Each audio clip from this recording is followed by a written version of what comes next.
नमस्ते दोस्तों, स्वागत है आपका लीगल एक्सप्लेन में। आज हम शुरू कर रहे हैं बीएनएस सेक्शन 4। कानून को बेसिक और क्लियरली और इंटरेस्टिंग तरीके से समझेंगे। चलिए शुरू करते हैं। धारा 4 क्या है? इस संहिता के प्रावधानों के तहत अपराधियों को जो सजा दी जाती है वह किस प्रकार से? तो पहला है मृत्युदंड। मृत्युदंड से सजा दी जाती है। दूसरा है आजीवन कारावास। अपराधी को आजीवन कारावास की सजा दी जाती है, से सजा दी जाती है। जो दो प्रकार से होता है, एक कठिन और एक सादा। कठिन में श्रम के साथ करवाया जाता है।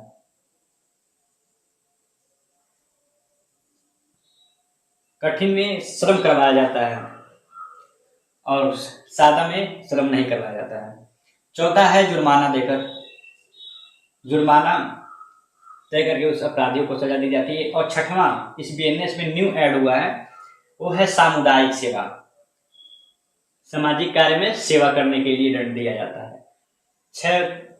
धारा 4 6 पॉइंट से अपराधियों को सजा देता है। तो चलिए इसके बाद हम इसके मृत्युदंड से संबंधित कुछ प्रमुख वाद को देख लेते हैं। मृत्युदंड से संबंधित कुछ वाद हम देखेंगे तो इसका 3 प्रमुख वाद हैं। पहला बच्चन सिंह वर्सेस पंजाब राज्य। दूसरा किशोर वर्सेस दिल्ली राज्य में। तीसरा है जगमोहन सिंह वर्सेस उत्तर प्रदेश राज्य।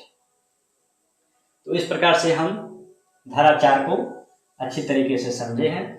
तो आप लोग अपना बैरक लेकर बैठे रहिएगा और आप जिस प्रकार से हम लिख रहे हैं अपने नोट्स में लिखते रहिएगा और अपने बैरक्स को देखकर, उसकी परिभाषाओं को देखकर और इसे शॉर्टकट में लिखने का प्रयास करिएगा। तो चलिए नेक्स्ट धारा पढ़ते हैं।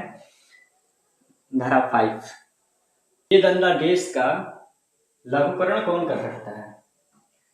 तो दंडादेश का लघुकरण समुचित सरकार अपराधी की सम्मति के बिना, उसकी सम्मति नहीं लेगी कि तुमको करे या ना करे, उसकी सम्मति नहीं लेगी कि तुमको तुम्हारी सजा कम करे या ना करे, वह समुचित सरकार अपराधी की सम्मति के बिना, और किसके तहत करेगी? तो बीएनएस की धारा 474 के अनुसार किसी अन्य दंड का लघुकरण कर सकती है। तो समुचित सरकार कौन है?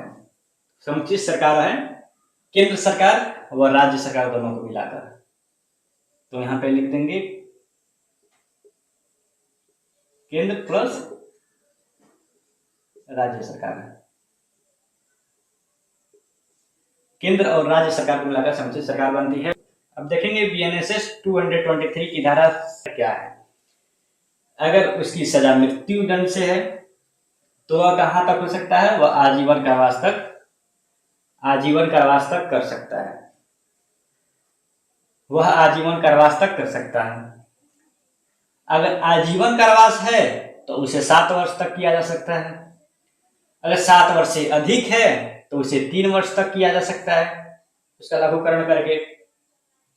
अगर उसका 7 वर्ष से कम सजा है तो उसको केवल जुर्माने पे छोड़ दिया जा सकता है या जुर्माना तय कर दिया जा सकता है। अगर उसकी सजा कठोर कारावास की है तो उसको सजा कारावास कर दिया जा सकता है। तो यह धारा 5 दंडादेश के लघुकरण को बताती है। तो हम देखेंगे धारा 6। धारा 6 क्या है? धारा 6 कहता है यदि दंड की अवधि की भिन्न हिस्सा जैसे आधा तिहाई की गणना करनी हो तो आजीवन कारावास को 20 वर्ष के रूप में गिना जाएगा। ठीक है, तो इसे कितने वर्ष के रूप में गिना जाएगा? 20 वर्ष के रूप में गिना जाएगा अगर इसका आजीवन कारावास की आधा तिहाई की गणना करनी हो तो। जैसे आधा तिहाई की गणना करनी हो तो 20 वर्ष के रूप में गिना जाएगा। इसको हम समझेंगे कि जब किसी व्यक्ति को आजीवन कारावास की सजा होती है और किसी कारण से उस सजा का कुछ हिस्सा निकालना पड़ता है, जैसे कि छूट में, पैरोल में, रियायत में या गणना के लिए, तो कानून मानता है कि आजीवन कारावास इक्वल टू 20 साल का कारावास। आजीवन कारावास इक्वल टू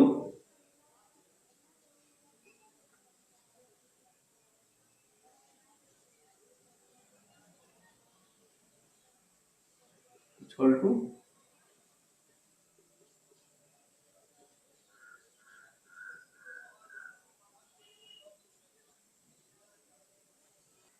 आजीवन कारावास इक्वल टू 20 वर्ष का कारावास, यानी 20 साल का कारावास। उदाहरण के माध्यम से हम समझेंगे कि मान लीजिए किसी व्यक्ति को आजीवन कारावास की सजा हुई है।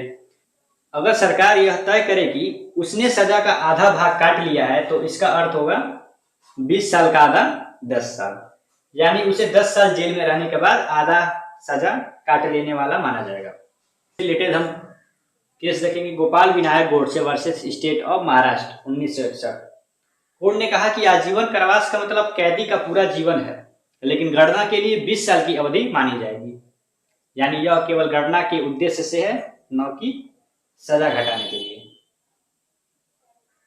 तो इसमें कौन सा केस है? इस केस का क्या नाम है?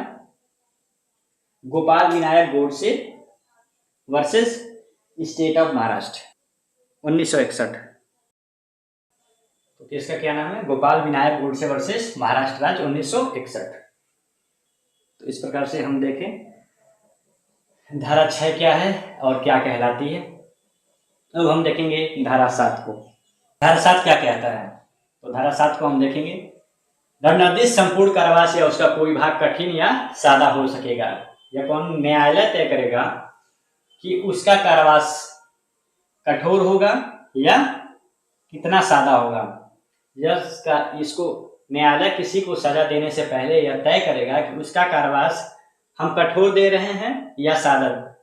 न्यायालय यह तय करेगा कि उसका सजा कठोर करेंगे या सादा करेंगे। ठीक है, इसको आसान तरीके से हम समझें कि जब किसी अपराध के लिए कारावास की सजा दी जाती है और वह सजा दो तरह की हो सकती है, एक कठोर और दूसरा साधारण। तो अदालत को यह अधिकार है कि सजा में स्पष्ट बताए कि पूरा कारावास कठोर होगा या कारावास साधारण होगा, या कुछ समय कठोर रहेगा और बाकी समय साधारण रहेगा। यह किसको अधिकार है?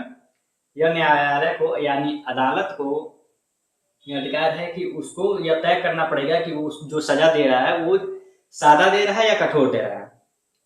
तो एग्जाम्पल तरीके से हम समझेंगे कि मान लीजिए किसी व्यक्ति को 2 साल की सजा सुनाई गई है और कानून कहता है कि यह कठोर या साधारण कारावास हो सकती है। तो अदालत निर्णय कर सकती है पहले 1 साल कठोर कारावास, फिर अगले 1 साल साधारण कारावास, या पूरे 2 साल साधारण कारावास या पूरे 2 साल कठोर कारावास होगी। यह अदालत की विवेक पर निर्भर है कि किस तरह कारावास का प्रकार वह सजा में अनुशासित करेगी। तो इस प्रकार से हम समझे हैं धारा 7। तो आज के लिए बस इतना ही। नेक्स्ट वीडियो में हम देखेंगे धारा 8 से लेके